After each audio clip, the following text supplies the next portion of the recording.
Hi, I'm Diane Dayton, backstage at Berks, catching up with artists scheduled at the 34th annual Berks Jazz Fest. Find out about their shows and what's going on in their lives. And if you like this cast, please share it. Thanks for joining me. I'm catching up right now with the fabulous Richard Elliott. Thank you for being here. Thank you for having me. I appreciate it. Well, you know what, Richard? Your music, you are so passionate with the way you play. It just touches us on such a level. But there are so many things in your life that I know you're passionate about too. But let's talk a little bit about the new release that you have out. You have a new single released from the Straight Up Down, correct? Yep, that's right. All Yeah, right, tell us about that one. the new single is actually the title track from the CD, Straight Up Down. And it just Straight Up Down was really just about just enjoying, appreciating, and, really never taking for granted what I get to do. I mean, I feel like the luckiest guy in the world that I get to keep making music, and as long as there's still a few people that want to buy a ticket or buy a CD, then I'm happy. Yeah. So that's so the record itself really is about gratitude, Okay. and Yeah. Straight Up Down, the title track, kind of epitomizes this very upbeat, very positive kind of feeling song, you know. And that's what we all need, that feeling, that positivity that you're putting out there. So thank you. I really appreciate that you're doing that. Thank When you. you come back, you're going to be playing with Rick Braun again, and it's R&R, and you're going to be at Berks Jazz Fest. So the two of you have quite a history, don't you? We do. Yeah. It's interesting. He and I, we knew of each other for a long time before we actually met. And this is kind of before our solo careers were kind of, moving in the right direction. Right. Uh, we both were sidemen. I mean, I was playing with Tower of Power, he was playing with War, and we kind of ran in the same circles during that time. I'm talking like uh, mid 80s, Right. but we never actually met until much later. It was kind of interesting how that worked. And when we did meet, we just hit it off and just had a chemistry um, on stage and in the studio. And it just was the kind of thing where almost like we had, I felt like I had known him forever, even before I Hmm. met him. And so that's why just the friendship just kind of came together very, very quickly because we knew a lot of the same people. Well, there's such a relationship when the two of you are on stage together. I mean, you have so much fun playing, and of course, you carry on sometimes and get carried away on occasion, right? Yes. Yeah, it gets very silly very quickly. It's funny that you mentioned that because we were just playing in Seattle a couple of days ago, and we got into one of those things where you anticipate what the other is going to say, and then we just both started laughing, and we it became infectious. We actually couldn't talk anymore. We were like laughing so much. But it's so cool that after decades of working together, we still have that kind of joy and laughter and appreciation for each other personally and musically. So I just feel very lucky. He's just a dear, dear friend, and I love hanging out with him and love making music with him. Yeah. And I know the audience catches on to all of that that's going on stage, and you bring us into that too. And that makes it a lot of fun for us as well. So you are Right. going to be there on Friday. It's April 11th, and it's going to be uh at I think it's yeah, it is. It's April 11th and it's 9:30 p.m. and it's at the Grand Ballroom at the DoubleTree, downtown Reading, Pennsylvania. So that's going to be wonderful. So you also have, is it 21 recordings now, or is it more than that that you personally have? I believe this one, the newest record, Straight Up Down, I believe that's number 21. I Okay. could be wrong. There might be a couple of compilations in there. So Yeah. technically it might be more than 21, but I think 21 different solo records. Yeah. Okay. Isn't that amazing? You kind of like lose track, right? Oh, totally. Well, again, kind of getting back to the title of the record, or the idea behind the record of gratitude. I thought when I started my solo career, I thought, well, if I can get 10 years out of this, I'll be happy. And here we are, 30 plus years Yeah. later, and I still don't take it for granted. Every time Mm. I get up on stage, I'm like, wow, I get to do this. I feel very, very lucky, very fortunate. And so, Wow. yeah, Wow. yeah, Well, been a it while. it's a lot of fun. Dexter Gordon had an influence over you, didn't he? I mean, that was something that you yeah, talk about. Yeah, he was one of my earlier influences. I had a lot of influences growing up musically. So Dexter was one of them, Grover Washington, David Mm. Sanborn, Tom Mm. Scott. Yeah. But yeah, I love Dexter Gordon, and I got a chance to go see him perform at a club in the Los Angeles area where I grew up. And I remember the thing I loved about Dexter, well, the notes he played were amazing, but his sound, he had this big, beautiful sound on his horn.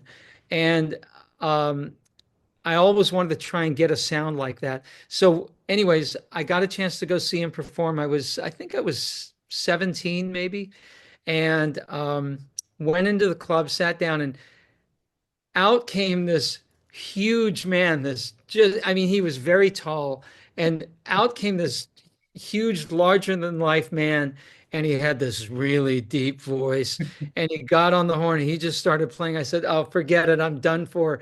I'm so far from that. I'll never get a sound like that." I thought, oh, you have to be 6'4" and have a deep voice like that to get a sound like that out of your horn. I said, it's never going to happen for me.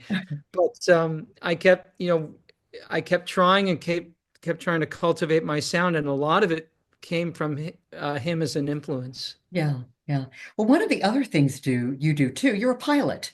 Were you in the process of building a two-person plane? Yes, I'm still in the process.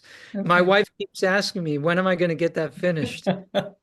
Because I've been working on it for like 5 years.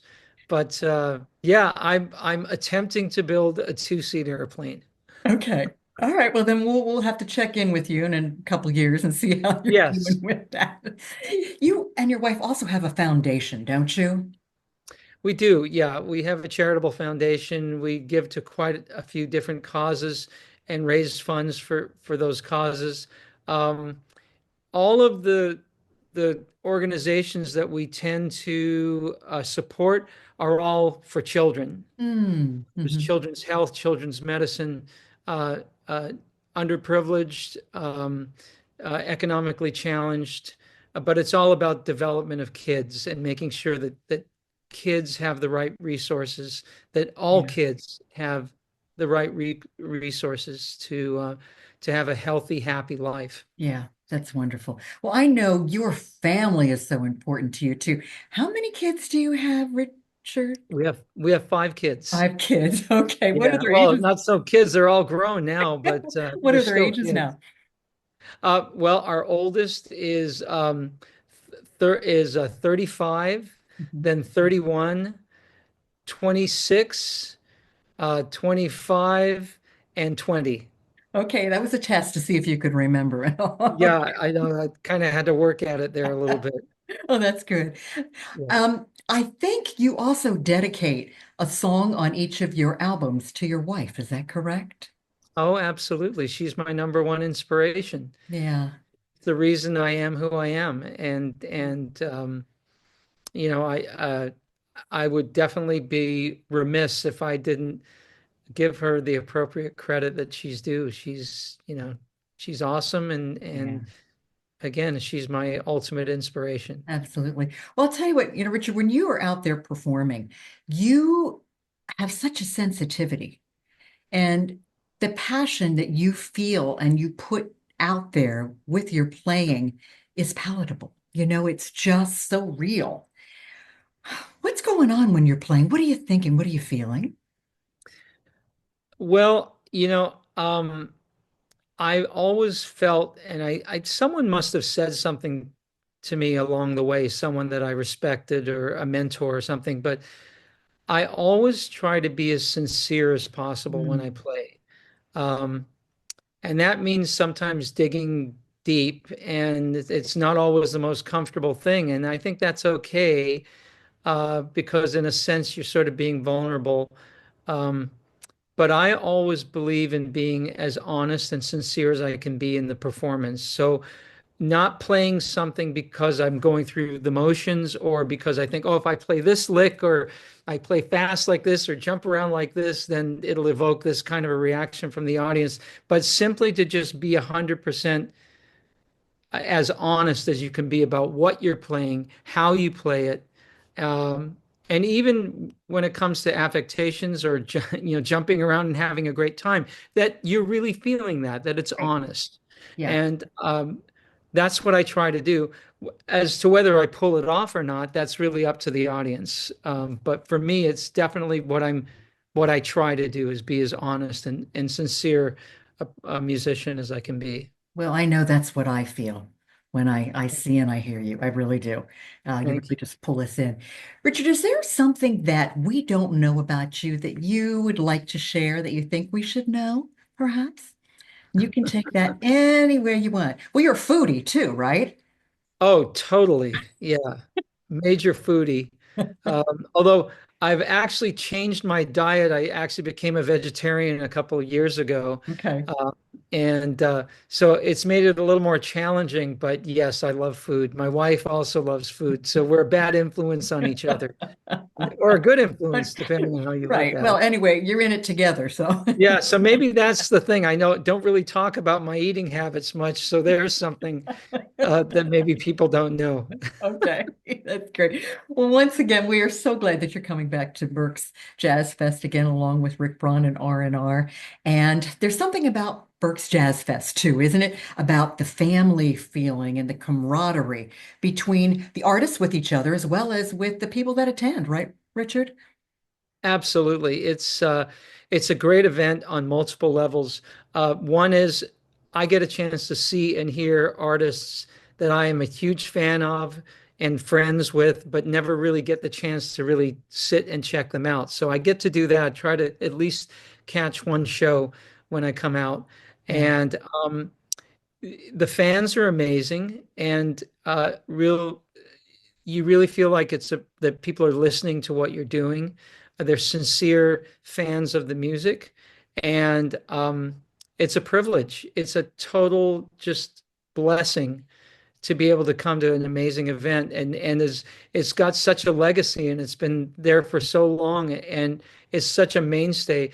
To be a part of it, to be invited back is a great honor. And again, once again, never take it for granted. I never Yeah. take it for granted. Absolutely. Well, it's the 34th annual Boscov's Berks Jazz Fest, Reading, Pennsylvania. It's coming up, and we're going to see you there. Thank you so much for just taking some time today, Richard. It was great to My just chat pleasure. with you and catch up. We'll Thank you so much. Great to see you. Great to talk with you, and we'll see you soon. absolutely. 10 exciting days of concerts, jams, and more. Tickets are on sale now. For the latest artist, venue, and scheduling info, and for tickets, visit berksjazzfest.com.